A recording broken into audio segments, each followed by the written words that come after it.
Hey, the first 10 minutes of this interview with Gregg got cut off. Unfortunately, we just had a glitch with the recording. But if you want to hear the whole thing, you can listen to it wherever you listen to podcasts, or just go to the website, everyonelovesguitar.com. All you're missing is the intros. And in the beginning, there was a little ball busting with me and Gregg, pre-planned out from his brother Matt.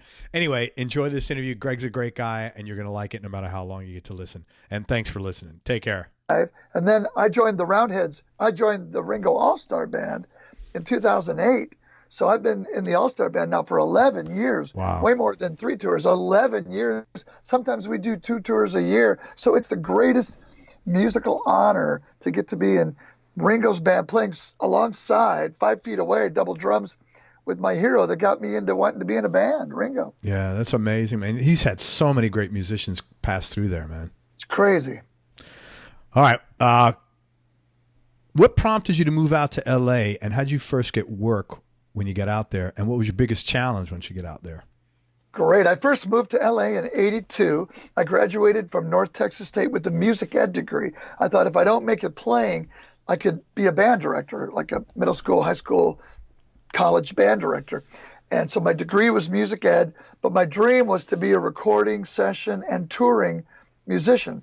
And people would say, well, you can't do both. If you're recording, then you can't go on the road, or you'll miss your recording session context. If you're recording all the time, nobody will hire you.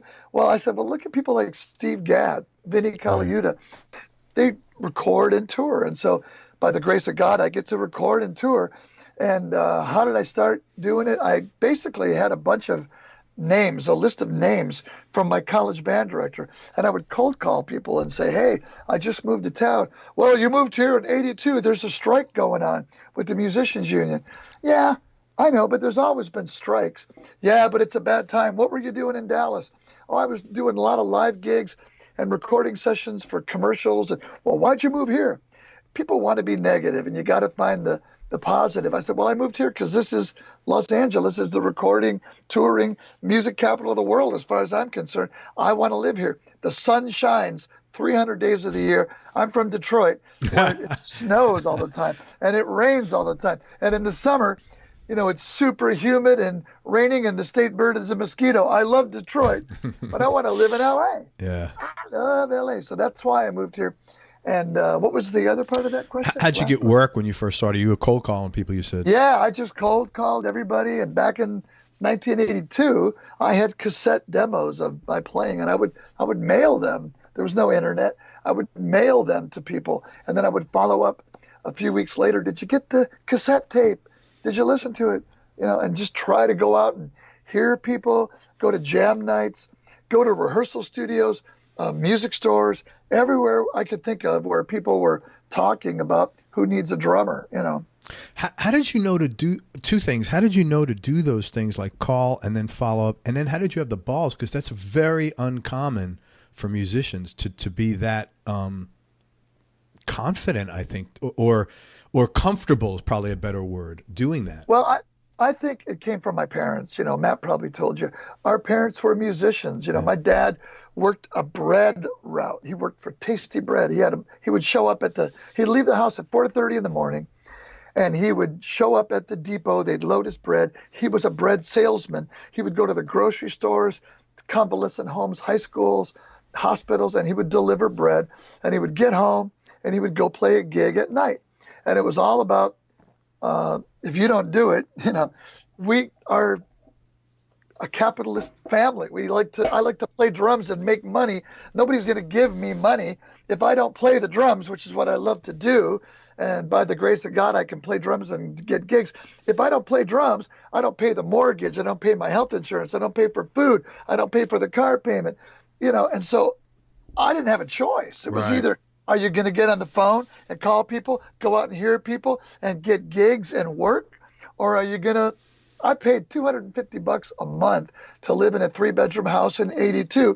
They were renting the house. I was renting one of the rooms. I had to put gas in my car, Craig. If I didn't work, if I didn't get out of bed and work, Ringo tells a funny story. He said when he was 16 or whatever, 17, he said, if you were sitting on the couch in Liverpool, guys would come in and beat you up. You're supposed to be working. Yeah. He started he was a merchant marine. He traveled all around, the outskirts of Liverpool, and he came home at night.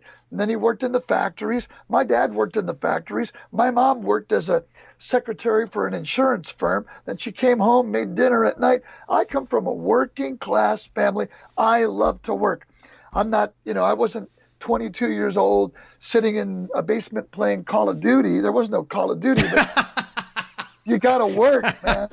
You got to work. I love to work. And what I do to work is I play the drums. Right. So I come from a working class family that works. I'm happiest when I'm working, making money, playing the drums.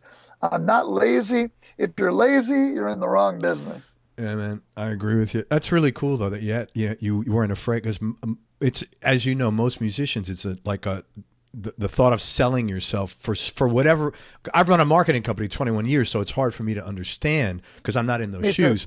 But like nothing gets bought unless it gets sold first. They should do something else if they want to be a musician, because it's a people business. Yeah. I tell drummers all the time when I do seminars, half of the pie is how well do you play? The other half of the pie is how well do you get along with people? If you're somebody that doesn't like being around people, doesn't want to, then good luck being on a bus touring, or good luck, being in a recording studio with other musicians. It's a people business.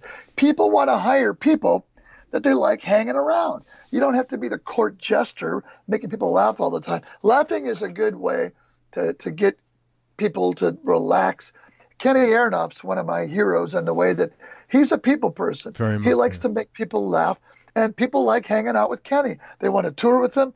They want to record with them. And I want to be that kind of guy, the guy that people want to hang around with. You can't just be great at your craft and have zero people skills. I mean, I guess you can if you want to sit in your basement and do YouTube covers all day long and get a lot of posts. But that's one of the issues I have with musicians is, who have you played with? Have you ever jammed with a bass player? Or are you following a song on YouTube and playing the cover really well? That's not your time. That's the track you're following's time. You got to play with the bass player who might be at sound check really depressed because his girlfriend just broke up with him and he's dragging, or the guitar player that had 3 mocha chocolate yayas and is rushing. You got to keep the groove, man. You got to play with other musicians. That's how I grew up, and that's why I think I work a lot, is because I love playing with other humans with a heartbeat. Yeah, no, I hear you, man. It's funny. I had Kenny on the show, and he said something very similar about how important it is. I'm going to throw out the names of some artists you've worked with. If you could talk about how you got the gig, and funny or a cool or interesting story about your experience with them. Let's start with David Lee Roth. Well, I went to an audition for Vinnie Vincent. Vinnie used to play guitar in Kiss, and Vinnie had an album that he was working on. His band was called the Vinnie Vincent Invasion, and he, at the end of the rehearsal, said, "You're not quite right for my band. I've already hired a guy, actually, but I didn't want to. I'm already thinking of hiring a guy. I didn't want to tell you not to come down, but this guy's really great, and he drove out here. He knew all my music. Bobby Rock, he was in that band, but I think you'd be good for Dave Roth." And I said, "Dave Roth, who's that?" He said, "David Lee Roth." David Lee Roth's in Van Halen. No, not anymore. He quit Van Halen. He started a band. He already got Billy Sheehan, and then they got Steve Vai, and they're auditioning drummers. Here's Steve Vai's number, call him. And Steve's sister, Pam, was helping him organize the auditions. So I went down to the audition, and I did the audition. I loved talking to Billy and Steve, and we hit it off as friends first. We got along. And they both told me later that was a big part of it, because some people came in and complained about the drum set that was a rental kit. And then they said, play a solo. And of course, in my solo, I wanted to work in double bass and Hot for Teacher, because I knew Dave would probably play Hot for Teacher, because 84 was just out with Panama, Jump, Hot for Teacher. I loved Alex Van Halen's drumming, and I loved what he took from Billy Cobham. So I played Hot for Teacher. And then Steve Vai and Billy both said, well, we've already got some songs written. And Steve's from Zappa's band, so he's coming up with all these and on my solo, bop, bop, bop, and I'm writing down on the snare head, on the Sharpie, the rhythms, and he goes, "Man, you can transcribe drum stuff?" And I said, "Yeah." And he said, "Where'd you go to college and learn that?" I said, "North Texas." He said, "Yeah, I went to Berkeley." I said, "I know you went to Berkeley. I know all about you. I've seen you with Zappa. I've seen your band with Tommy Mars and Chris Frazier at the Club Lingerie in Hollywood. And he goes, man, both of them said, you got our vote. We're going to play in Dave's basement. And then Dave, I got a cassette from Steve of a lot of songs they were working on, and I charted out on little file cards a lot of the form. And Dave said, how did you learn all these songs in a day? And I said, well, I made these little notes. He said, you read music, man?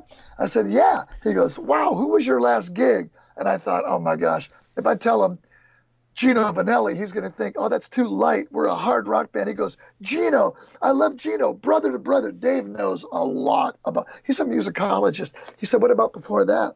And I said, well, the Maynard Ferguson Big Band. He said, I didn't think he'd know who Maynard Ferguson was.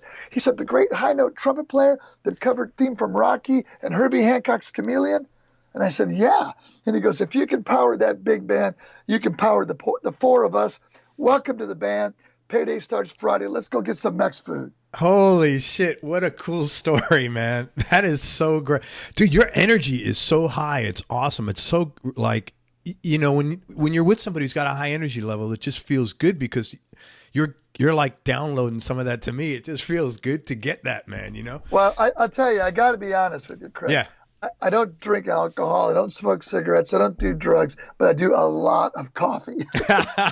Awesome, man. Lot of coffee. Like Dave Grohl, fresh pot. I love caffeine. So I'm buzzing on about 5 espressos. There you go, brother, right here. There man. You go. I'm right with you. Thank you. That was a great, funny story or interesting story about, and I'm sure there's millions. Nothing like, I'm not looking for gossip or anything like that. Funny or interesting story about the Dave gig. No, do you have one? I got a lot of great stories, but I mean, that was a funny story. I mean, I didn't think in a million years I was going to get that gig. And I went, you know what? I'm a believer. I pray a lot. I said, God, I don't want to get branded. My prayer when I was 14 was like, God, help me get the Maynard Ferguson gig. And I got the Maynard Ferguson gig. Yeah, I worked really hard at practicing and networking. But that's a funny story, how I got that gig. But I felt like my prayers were answered. And I prayed, God, I don't want to be branded as a big band jazz guy all my life, even though I love Maynard Ferguson. And I prayed about it. I want to be in a rock band like Journey, Van Halen, or Genesis. Well, guess what? My pal Steve Smith was in Journey. Alex Van Halen, he's in Van Halen, Whip Out Your Driver's License, that's his name. Phil Collins was in Genesis with Chester Thompson. All of a sudden, David Lee Roth leaves Van Halen, starts his own band. I mean, that's like, wow. And then when we were recording up in Berkeley, this is a funny story. We were recording Eat 'Em and Smile up in Berkeley, California at Fantasy Studios. Steve Vai, Billy Sheehan, and I, Brett Tuggle, who you mentioned, thank you, great piano player, singer. He just got inducted in the Musician Hall of Fame, and I got to play along with it there. That was last Sunday. He wasn't in the band yet. We didn't have a keyboard player yet, but we're recording, and Steve Perry's got his ear to the room, and Dave's not in the studio yet. Billy and Steve and I were listening to the playback the night before of Tobacco Road.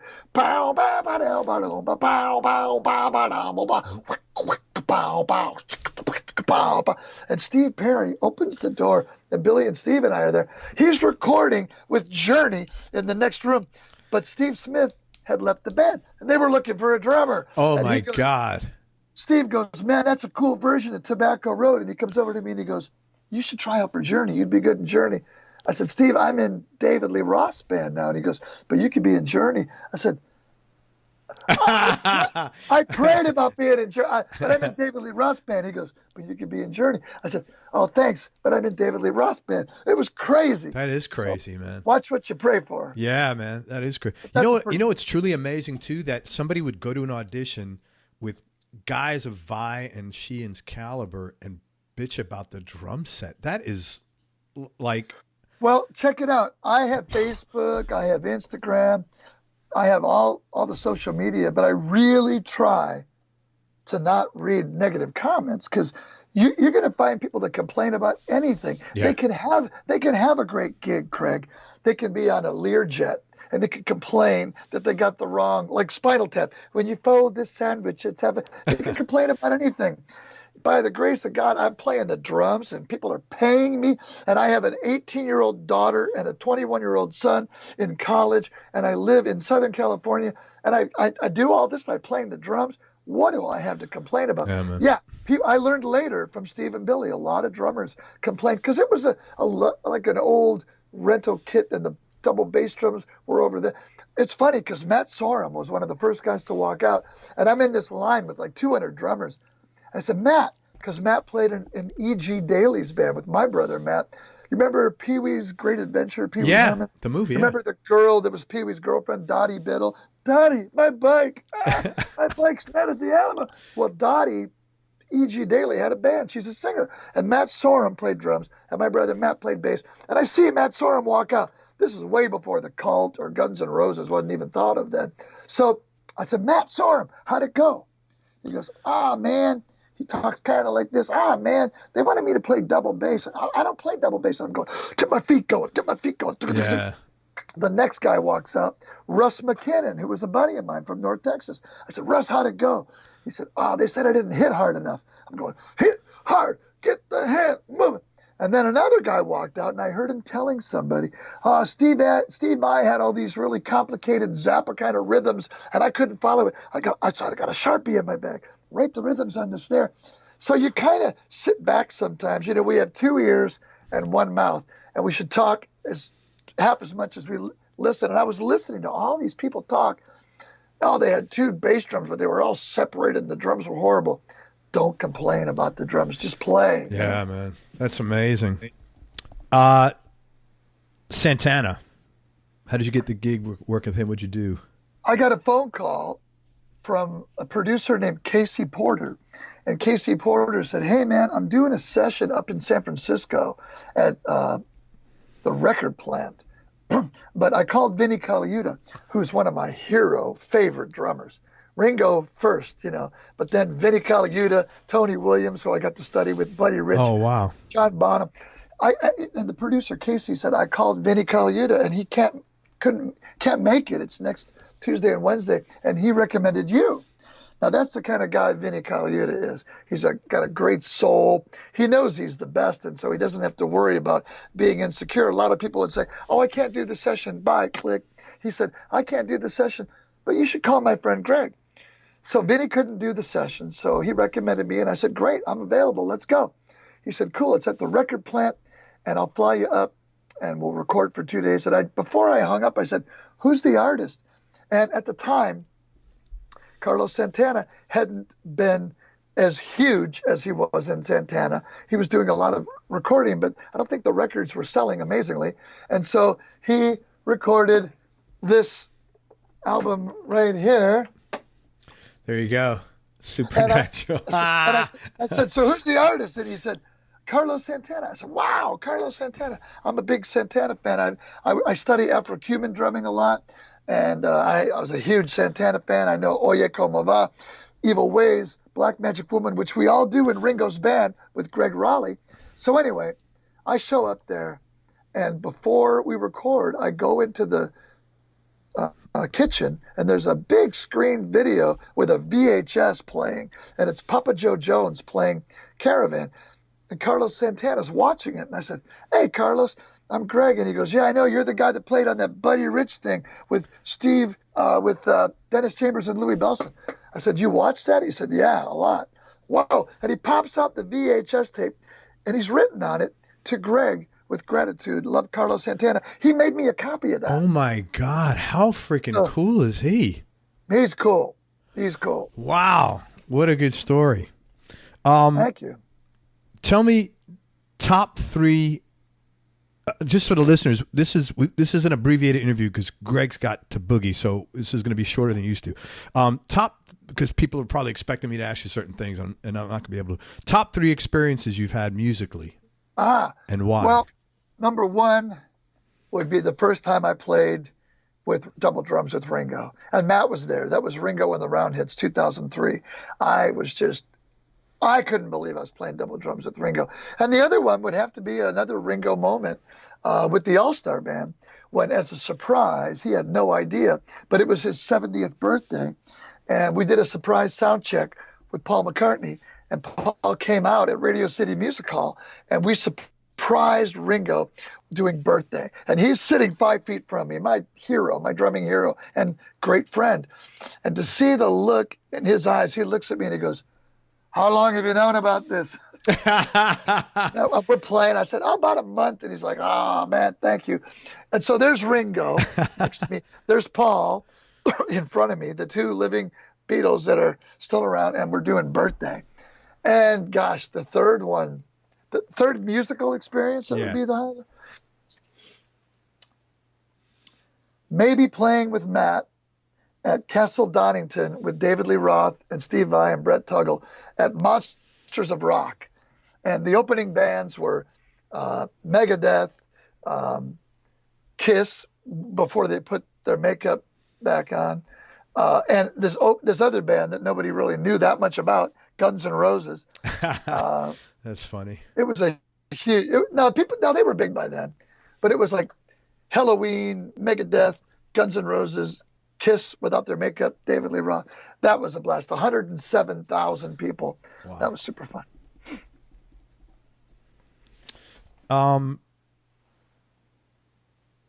Any things that you've done that at the time were difficult for you to do, but you got out of your comfort zone and did them, and they turned into be really big breaks for you?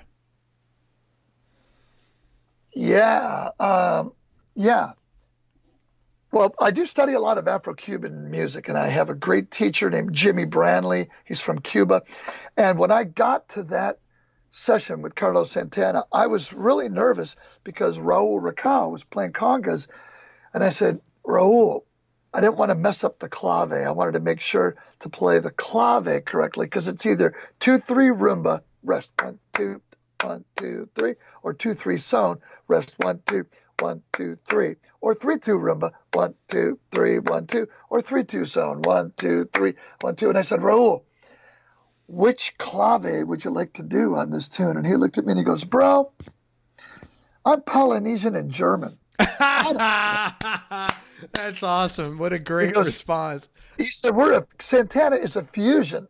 Yeah, in the beginning, there was a lot of Afro-Cuban stuff, but we fused things together. So it turned into a really great learning curve for me.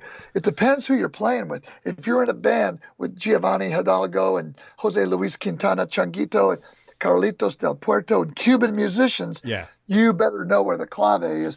But in Santana, it's kind of a fusion of Carlos is from Mexico, Mexican folkloric music, Afro-Cuban music, rock and roll. It's a lot of different things. How cool was how much you must have felt like a million pounds lighter when he said, "I'm Polynesian and with German." Polynesian and German. You must have been like, "Thank you, man. This is what make my life." I said, "Great, because I'm French, English, Irish, Dutch, and Scottish." So let me ask you this. To become excellent, there's always a price to pay and a sacrifice. I was curious if you've had what sacrifices, not if, I know you have, what have been the sacrifices you've had to make to become successful? You're going to be upset with me on this one, but no, I don't. Not at all. The word sacrifice to me means that you missed something, or you gave something up to get something else. And because being a dad, as you know, is to me it's the greatest gig, and the thing I love doing the most is being a father, being a dad. But my favorite thing to do besides being a dad is be a drummer. And so the times I've practiced, the times I've taken lessons, done gigs, gone to music school, toured, done recording sessions, I don't look at them as, gosh, I could have been out, playing baseball or at the beach, because I still played a lot of baseball. My next favorite thing to do besides play drums is to play softball and to watch the Dodgers. So I have not missed one Dodger game, Craig, in 4 years. I have MLB. Really? I have MLB.com app on my iPhone. I have the big screen, the flat screen in front of my life cycle bike. And I have Spectrum Channel 68, 24/7 Dodgers. I've watched every single Dodger game the last 4 years. So that's when I work out and ride the bike. If we could be in China with Ringo, I'm watching the Dodgers and getting my hour on the bike. But so I don't look at it like it's a sacrifice. I just look at all the gigs, all the practice time is I had fun. Right. I love playing drums. I totally it's kind get of a it. cop out, but it's the truth. No, it's not a cop out. It's totally true. I get it. Do you work out an hour a day on the cycle? I do an hour a day on level 4. I'm not like level 9, but while I'm watching the Dodgers, I'm doing level 4 on the exercise bike, life cycle bike. And then I swim an hour a day in a pool, a really great Olympic-sized pool at my gym nearby. It's heated pool, 24. It's all open all year round because we're in LA and it's warm. So yeah. So you're doing 2 hours of cardio a day? Yeah. Man. My pool thing isn't like as a drummer.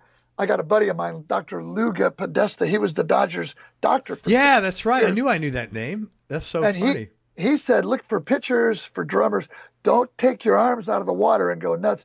You can mess up your shoulders. Keep your arms in the water, breaststroke this way. When you go backwards, keep your arms in the water and get more resistance. So I'm not like cardioing out in the pool. It's more for when you swim, you exercise every muscle. So that's more for, I don't do weights, but that's my weights in the pool.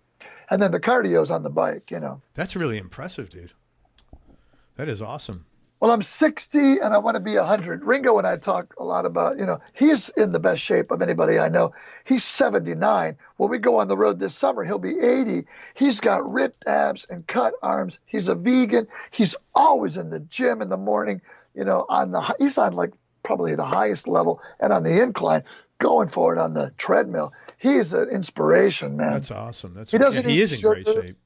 He doesn't eat sugar. White sugar is bleach. Oh, when you eat white sugar, you're eating bleach, and bleach causes cancer. White bread, white sugar, white rice, that's bleach, man. Dude, you're preaching to the choir. I eat pretty healthy. Your brother was trying to get me to eat the other night. Let me get you a snack, and my wife's like, he's not going to eat it. So I'm with you on that. He wanted you to go to Shake Shack, right? No, we were in the green room. It was delicious food. It was. I mean, it was an amazing meal, but I had like chicken breast, broccoli, tiny little bit of jasmine rice, and that's it. And he was like, have pot, he was up with the snacks with my wife, and they were like, and she's like, he's not going to eat it. Don't even bother. And he puts one in front of me, goes, eat this. I'm like, no, man, thank you. Well, Ringo looked at one of us on the plane last year and he says, why are you eating that Cliff Bar, brother? And my friend said, well, it's a protein bar. It's healthy. And he grabs it and he goes, 30 grams or 17 grams of sugar, really? And he goes, if you're the guy on the cliff, but I didn't see you in the gym this morning. Exactly. He's great because he loves us. He cares about us. That's cool, man. Hey, what's the best decision you ever made? Oh, wow. The best decision I ever made was to get married and have kids because I love being a dad. I'm a divorced dad against my will, but if I wouldn't have gotten married, I wouldn't have had kids. And having my son Noah, who's 21, and my daughter Mary, who's 18, it's just the greatest. And you learn so much, as you know, Craig, being a dad. Yeah. I learn every day. I'm on a constant quest to be a better man because I'll be a better dad. Well, too, now they're approaching the age, they're going to actually give you the attaboys, the thanks, because you don't get that, as you know. It's like a thankless job for a long, as far as like feedback, and there's like, sometimes they listen, sometimes they don't, sometimes they got to learn. But once they hit their mid-20s, they actually come back to you and say, I really appreciate what you told me. And I felt very rewarding, not because I compliment, but that I did something good for them and they're happy about it, so you'll be. I bet you're a great dad. Oh, I'm probably okay. Well, thank you, man. I'm always trying to get better at everything, Yeah, it's all we can do. And that's the other. If I had 2 words in my vocabulary in 2019, those 2 words would be grateful and trying to always give thanks. Because, man, you can be in the shower in the morning and go, man, 75 years ago, they didn't have hot showers. There were baths that were drawn and put in pots and heated over flames 200 years ago. And whole families took baths in the same pots, Turn on the hot water and, man, you wake up with a warm shower. It's crazy. I mean, we take things so for granted. The iPhone, wow. the greatest invention of my lifetime. I can call you, I can Skype you, I can FaceTime you, I can do FaceTime audio from Australia to you for free. I can take videos, I can, I have a metronome there. I can do voice memos. I can research YouTube and Drumeo and Drum Channel, and I do Drum Channel constantly. I do lessons on Drum Channel through my phone.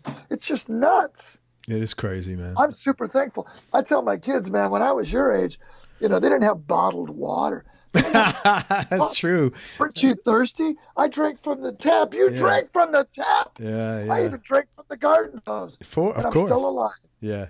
They didn't have cell phones. We got the phone on the wall, Anyway. And then when someone would call, it'd be like, oh my God, someone's calling. Let's go. Yeah. And it would ring forever until they decided to hang up. That's right, man. It could ring for 5 minutes. Oh, I come in from outside playing baseball. The phone's ringing. Where were you? I've been ringing for 5 minutes. I was out playing ball. And then the tape recording phone machine happened.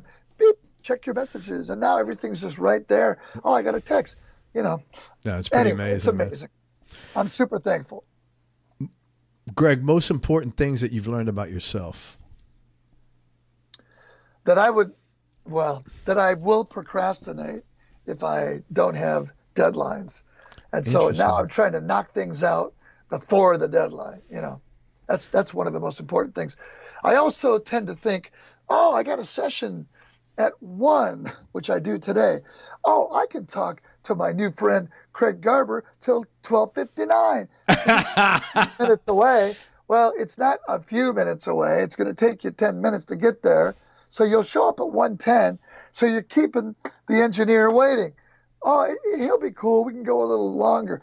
Well, if that goes a little longer, I'm supposed to meet my daughter for lunch at 3:00. So I got to build in time, because I'm one of those guys that always thinks I can do more in a day than I really could. I should do one thing tomorrow, that I thought I'd pick one thing out of there a day, and I'll probably be more on time. Yeah, I get you, man. Because I want to respect other people's time. I don't want to be late for stuff. If you're late for sessions, especially union sessions, they won't call you back. Yeah. If you can't read music, I did an episode of Family Guy a couple months ago, 6-page charts, 100-piece orchestra. If you can't read really well, they're not going to call you back. You're wasting their time. Yeah. But thank God I can read. Hey, 2 questions, and I really appreciate your time. Tell me about a specific experience that changed your life or altered the way you think about things.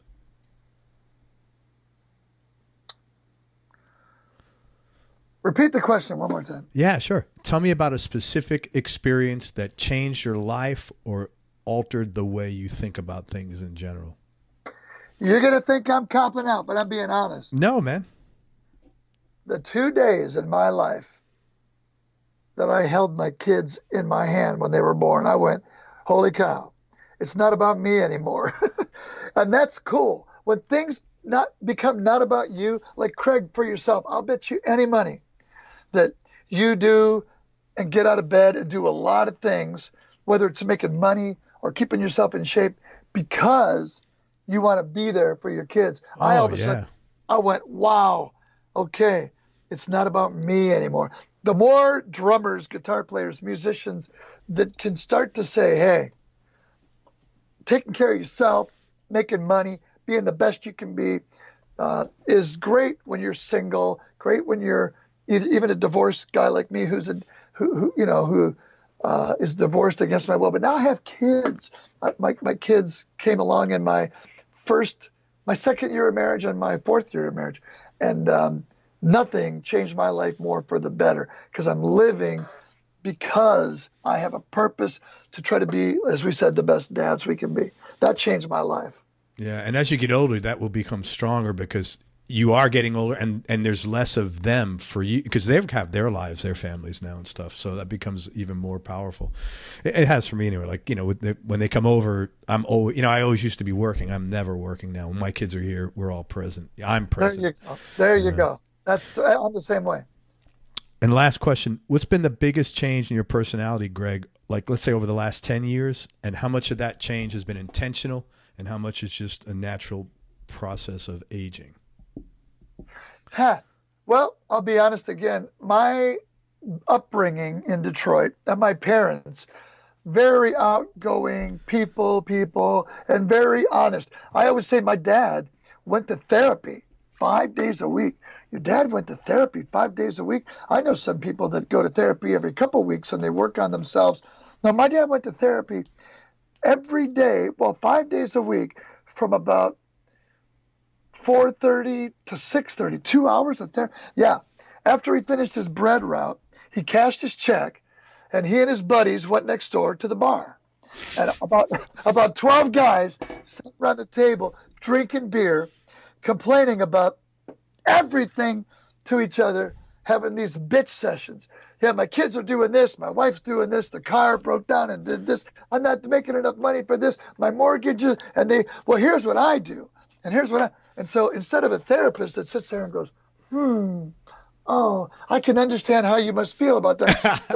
There was a bunch of dudes spilling their guts and giving their opinions. Have you ever read Men Are From Mars and Women Are From Venus? Ages ago, yeah, I sure have. Well, that book Ages ago really hits home with me because women, and this is just a generalization from that book, but women are more about feelings. And, honey, the car's making this funny noise. Well, honey, I told you to take it to the mechanic. It's probably the brakes. Billy, I don't want you to tell me what to do. I just want you to listen to me. I'm feeling like you don't listen to me. Well, honey, I'm telling you what to do. Men want to go, okay, bro, Craig, here's what I do. Here's the to-do list and bang, bang, bang. Yeah. Yeah, and bros always want to help each other. Yeah. Women at lunch will be all, I can't imagine how that makes you feel. Feel is number one. Guys are like, Craig, here's what you should do, bro. Right. You should. So my dad had that therapy 5 days a week. So now, it's a different time these days. Every time's a different time. If you ask my dad what it was like in 1956 when he got married, or 1959 when I came along, or 1964 when the Beatles were on Ed Sullivan, it's always been a different time. Oh, those Beatles with the long hair. Oh, Jimi Hendrix. Oh, acid rock and Woodstock and the drug culture and this and that and the war in Vietnam. The one thing I've learned more than anything, and I'm still working on, is there's a time and a place to say things. And not every place that you go is the right time to say things. I've got a lot of opinions. I've got a lot of opinions about a lot of things. I'm 60 years old. Right. And I tell my kids all of my opinions. But being on a recording session, you could have 20 people with 20 totally different opinions about life, about faith, about politics, about health, about what they eat, what they drink or don't drink, drugs, whatever. I'm learning, the older I get, to just vent about things like my dad did at his therapy group. My dad was in a bar talking with guys that went home to their families and went to work, and they had some picnics. I'm a drummer that gets to travel around the world, again, by the grace of God. I'm doing seminars for hundreds and hundreds of people at a time, and they're asking me questions. I just did a week down at University of Miami, did a couple of days at University of Las Vegas, Nevada. These college kids are asking me questions, and I got to be careful because I could be put really easily on Facebook or Instagram, and then the world hears my opinion. The world doesn't need to hear my opinion. If someone wants to ask me my opinion at Starbucks, cool. Right. But you got to be real careful as we get further and further with social media, what we're doing right now. A lot of people want to spill their guts about stuff that some of that needs to just be. Yeah, we really don't need to know. We don't need everything. Yeah. So that's what I'm learning the older I get. Very cool. Hey, you know what? I didn't even ask you what could we promote? I know you got social media accounts. I should have asked you before we started. I was just in a rush to get this going. What's going on now that we can promote? Thank you. You can promote my drum company. I'm with a phenomenal new drum company called Dixon, Dixon. And they're the greatest drums in the world for me. They make all kinds of drums for all kinds of price levels. And I do a lot of drum clinics around the world. Ringo the first gig we did, the first rehearsal that I talked about, he gave me this big hug and he says, I hear you go around the world telling drummers how great I am. You got to be in the band. That's so cool. And I love going Oh my around God, that had to be like just a precious moment, man. I was freaking. So Dixon supports me doing that, and they make fantastic drums. My cymbal company, Sabian, Sabian, if you can promote them. My drumhead company, Remo. My drumstick company, Vic Firth. My Latin percussion company, LP, Latin percussion, cowbells, timbales, woodblocks. Direct sound headphones. I use those whenever I record. They're a great company. And DW double bass drum pedals. If you could promote those companies, if you could promote my last CD that my brother did, Warning Will Robinson, and I'm on Facebook and Instagram and Twitter and all the normal places. But if you could promote Ringo's new album, we're going to be going on tour in May. Dude, you're coming down here. I just got a notice yesterday. We It's are. quite funny. We're playing St. Augustine and we're playing Clearwater. Yeah. We're playing Ruth Eckerd Hall. Yeah, that's right. That's right. Are you near that? Yeah, that's 20 minutes away. Yeah, I see tons of shows there. I'm going to give you 2 tickets for that show. Oh, dude, I would love to see you. That would be awesome. I want to meet you. So text me when we hang up and remind me, Craig Garber, 2 tickets for Ruth Eckerd Hall, Ringo. Anyway, promote, if you could, Ringo's new album called What's My Name?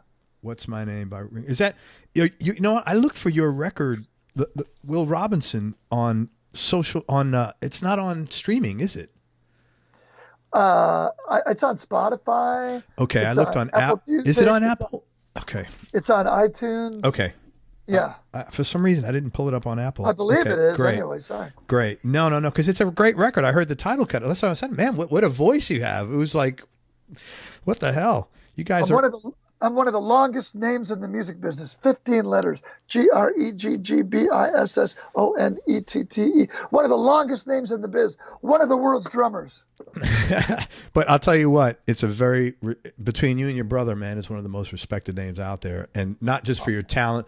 You guys are so nice and so genuine, and I really appreciate you taking the time to spend with me. Honestly, man, I know how busy you are, so thank you very much.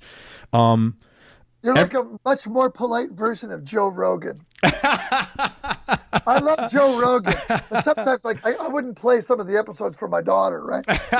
But you're like a much more polite, not politically correct. You're a much more like you can play your interviews for everybody. I wouldn't play Joe's for everybody, but I like Joe Rogan. He had Dave on there. Did you see those? No, I did not. David Lee Roth and Joe Rogan. Not.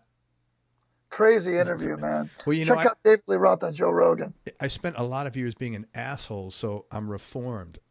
It's much nicer being this way than that way. So I said, let me just change a little bit. It's just a little less stress, healthier, more positive vibes coming out and going in. So I like that better. But thanks, man. Hey, listen, everybody. Really cool. You really did your research too, man. You're a great guy. You must be a heck of a guitar player because you know your stuff. Well, thank you very much. Do you play? Yeah, I do. I've only been playing 4 years. What kind of are you playing with other people? No, my teacher's now beating me up to get out, so I have to do that. That's the most important thing. Yeah, you know what Ringo told me, man. This is gonna blow your mind. It'll blow everybody's mind because he says, "Why are you warming up like backstage?" I said, "Well, when we play Black Magic Woman, I play that drum solo." He goes, "Oh, okay." He goes, "I never warm up." He said, "In fact, I never played the drums unless I was playing with the other guys." I said, "You never sat down and just played drums to play drums?" He goes, "Why would I? I want to play with other musicians." I went, that blew my mind. Wow. That's pretty deep, man, from Ringo Starr. Hey, I know you got to cut out of here. Let me just tell everybody again. It's Gregg Bissonette. He's got a really great, your YouTube channel is great, man. You're very interactive. You're very kind to all your listeners. If you want some questions answered, and I guess go to his website or just follow Gregg's. It's Bissonette, Bissonette, Gregg with 2 G's. I know what else you can promote for me. Yeah. I have a school at drumchannel.com. That is drumchannel.com. I have a school there. Is that just you, or is it loads of people, or it's you teaching drums? It's me teaching drums, but there's some other teachers as That's well. awesome. So check out Drum Channel Doc. That is really cool. I'm glad you're doing that. Dixon drums, Sabian cymbals, Remo, Vic Firth sticks, Latin percussion, direct sound, headphones, and there was something else there. And DW double pedals. right, DW double bass pedals, and Gregg's learning to hold back, so go easy on him. and look for the next album from the Mustard Seeds with the forward by Carla Beck. Hang on one second. Hey, I got a funny story. Yeah, Billy yeah. Sheehan story. Billy Sheehan story. Eat 'em and Smile tour, 1986. We're going to play in Detroit, and this gal that I hung out with when I was in the 6th grade, she was going to come to the show with her husband, right? So I put down on the guest list Carla, Carla Beck, Beck. And so I just wanted to make sure my family was in and was on the guest list, you know. And so anyway, I kept telling our road manager in the bus, Carla Beck. Did you get Carla Beck? Carla Beck. So when Carla Beck came backstage, I said, hey, Billy, this is my friend Carla Beck and her husband. He goes, Carla Beck? I thought you were a dude. Carl LeBeck. Carla Beck. That's quite funny, man. Carl LeBeck. Carla Beck. There you go, man. Anyway, she's not a dude. She's a woman. So she's the woman who understands. There you go, man. Hey, hang on. Let me just wrap this up. Thank you, man, for everything. I really appreciate it. Everybody, thank you so much for listening. If you enjoyed this, please share it on your social media channels. We appreciate your support. Thanks very much to Gregg Bissonette and to Matt Bissonette and Doug and George and everybody for hooking this up. And please check out Gregg's music and support him. And if you're a drummer, go to Drum Channel. You couldn't learn from anybody better or more harder work and with a better work ethic. And most important, remember that happiness is a choice, so choose wisely. Be nice, go play your guitar and have fun, or your drums and have fun. Till next time, peace and love, everybody. I'm out. Peace and love. I was hoping you'd say that. Peace and love. Thanks, Gregg. Thanks. Bye-bye.